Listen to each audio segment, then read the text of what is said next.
Selamat datang di Pojok Santai. Sebelum Anda mendengarkan audiobook ini, kami menginformasikan bahwa channel ini adalah review audio dari buku yang ada di Indonesia. Untuk membaca keseluruhan buku ini, kami menyarankan membeli buku aslinya di toko buku kesayangan Anda, baik offline maupun online. Keberadaan channel ini dimaksudkan untuk membantu Anda mendapatkan pengetahuan dari buku-buku kesayangan Anda. Jangan lupa untuk subscribe, like, dan komen. Selamat datang di Pojok Santai, channel khusus yang membahas komik dan novel dengan cara asik. Karewang atau pembasmi iblis mengatur rencana bersama Wiro Sableng alias pendekar, Kapak Maut, Naga Geni 212, dan muridnya Lestari untuk menghancurkan Istana Darah. Berhasilkah mereka? Yuk langsung saja disimak video berikut ini.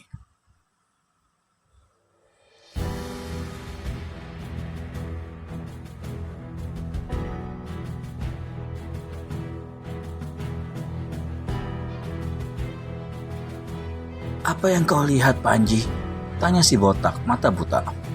Baru saja selesai pertanyaan itu diucapkan, orang-orang yang datang tahu-tahu sudah sampai dan berhenti 10 langkah di hadapan mereka, di bawah pohon beringin yang besar. Panji Kenanga menceritakan ciri-ciri orang yang dilihatnya itu.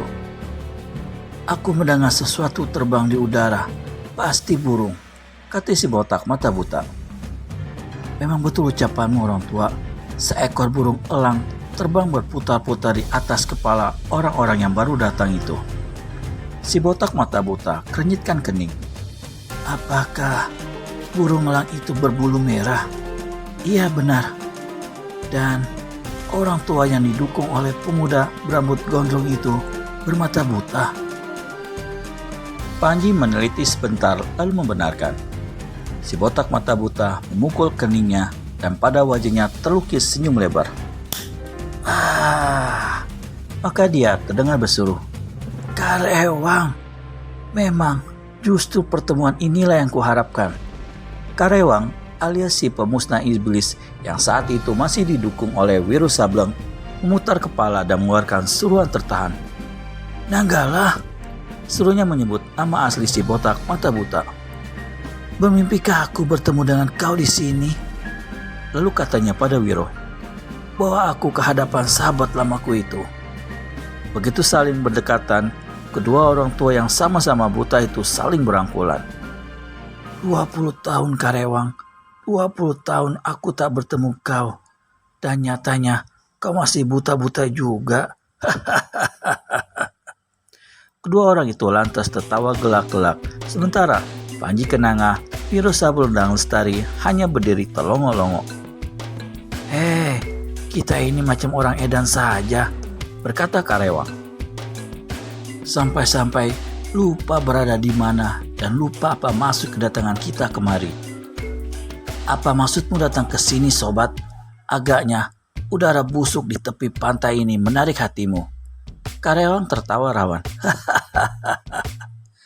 Lalu dituturkannya bencana yang menimpa 2 orang muridnya dan rencana untuk menghancurkan Istana Darah. Kau sendiri, angin apa pula yang membawamu kemari? Balik bertanya Karewang. Kita bernasib sama dan punya maksud sama, sobatku, jawab Nanggala atau si botak mata buta.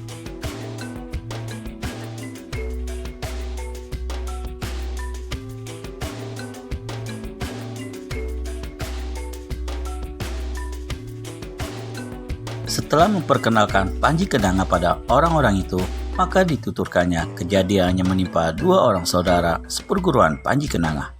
Karewang mengusap-ngusap dagunya. Kejahatan dajjal-dajjal di dalam Istana Darah itu sudah lewat dari takaran. Sudah waktunya harus dilenyapkan dari muka bumi ini. Sobatku Karewang, aku mendapat keterangan dari Panji Kenanga bahwa ada seorang pemuda gondrong bersamamu. Siapakah dia? Karewang hendak menjawab, tapi Wiro menyikut rusuknya dan pemuda ini mendahului menjawab. Aku yang muda ini kebetulan datang dan bertandang ke tempat si pemusnah iblis saja. Panji Kenanga yang sebelumnya sudah bertemu dengan Wiro segera membuka mulut. Itu Dialah yang telah melabrak gerombolan Ronggo Karapan di kampung Wanasari.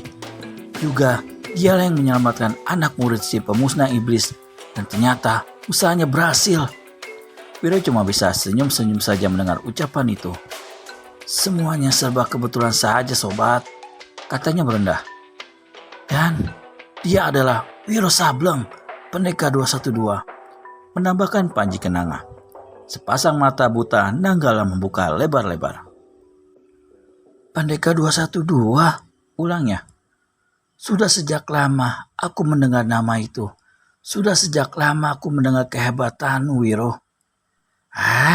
Saya bukan apa-apa, terutama jika dibandingkan dengan kalian, orang-orang gagah yang ada di sini. Tidak selamanya yang tua lebih hebat dan lihai dari yang muda, kata si botak mata buta pula. Kita yang tua ini toh kelak bakal digantikan oleh yang muda-muda macammu. Sebenarnya, jika tidak terpaksa betul, kami yang tua-tua dan pikun ini merasa amat malu masih mengurusi segala macam urusan dunia. Si botak mata buta diam sejenak. Astaga, katanya kemudian. Aku sampai lupa pada muridmu Karewang. Sayang mataku buta hingga tidak dapat melihat kecantikannya. Orang tua berkepala botak berbadan kurus ini tertawa gelak-gelak. Sedang Lestari menjadi merah parasnya. Hei, hampir aku lupa. Membuka mulut lagi si botak mata buta. Panji, aku ada menitipkan sebuah benda padamu tempo hari. Serahkanlah pada Lestari, karena benda itu adalah miliknya. Panji Kenanga ingat akan seluling perak yang ada di balik pakaiannya. Cepat-cepat, benda ini dikeluarkannya, lalu diserahkannya pada Lestari. Baik Lestari maupun Karewang merasa heran bagaimana senjata mustika itu berada pada Panji Kenanga. Sebelum mereka bertanya, Nanggala membuka mulut memberi keterangan. Kalau aku tidak salah, suling itu berhasil diambil oleh Tapak Biru sewaktu terjadi kerusuhan di Puncak Dieng. Dengan senjata milik Lestari itu, dia malang melintang lebih berani berbuat kejahatan hingga akhirnya aku berhasil merampasnya dan menyerahkannya pada Panji Kenanga dengan pesan agar bila bertemu pada pemiliknya, dia harus menyerahkan suling perak tersebut. Tidak disangka kalau hari ini kita saling bertemu, hingga suling itu bisa dikembalikan pada pemiliknya. Bukankah itu suatu pertanda? Pertanda apa gerangan maksudmu sobatku? Tanya Karewang. Pertanda bahwa ada jalan yang mempertemukan muridmu dengan murid Brahmana Lokapala ini. Lebih jelas kalau aku katakan pertemuan yang membawa jodoh. Karewang tertegun sejenak. Wiro melirik pada Lestari. Justru pada saat si gadis melirik pula pada Wiro hingga pandangan mereka saling bertemu dan membuat si gadis cepat-cepat menunduk dengan paras merah. Dalam pada itu, Panji Kenanga mencuri pandang pula dan memang sesungguhnya sejak pertemuan ini bahkan sejak mula pertama dia melihat Lestari di kedai di kampung Wanasari, hatinya mengakui bahwa Lestari seorang gadis yang amat menarik. Namun karena orang yang dicintainya adalah Miani, maka apapun daya tarik Lestari tidak menjadi persoalan baginya. Sobatku Nanggala, kata Karewang setelah lebih dulu mendengarkan suara tertawa.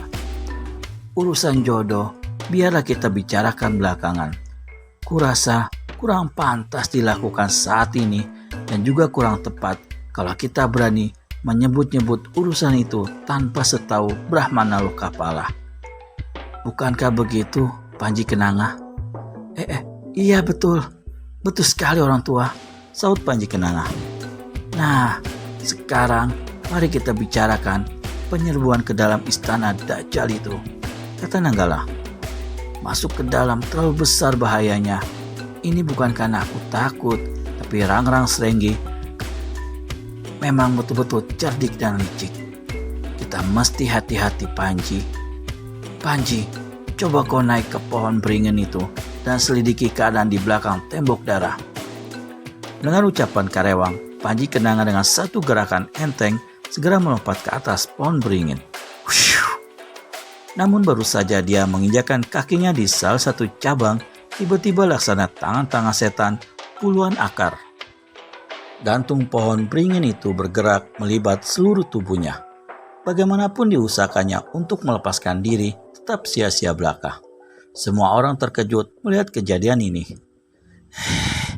Benar-benar licik dan cerdik si Rangrang Serenggi itu, kata Nanggala seraya hendak melompat ke atas untuk memberi pertolongan. Inilah kehebatannya.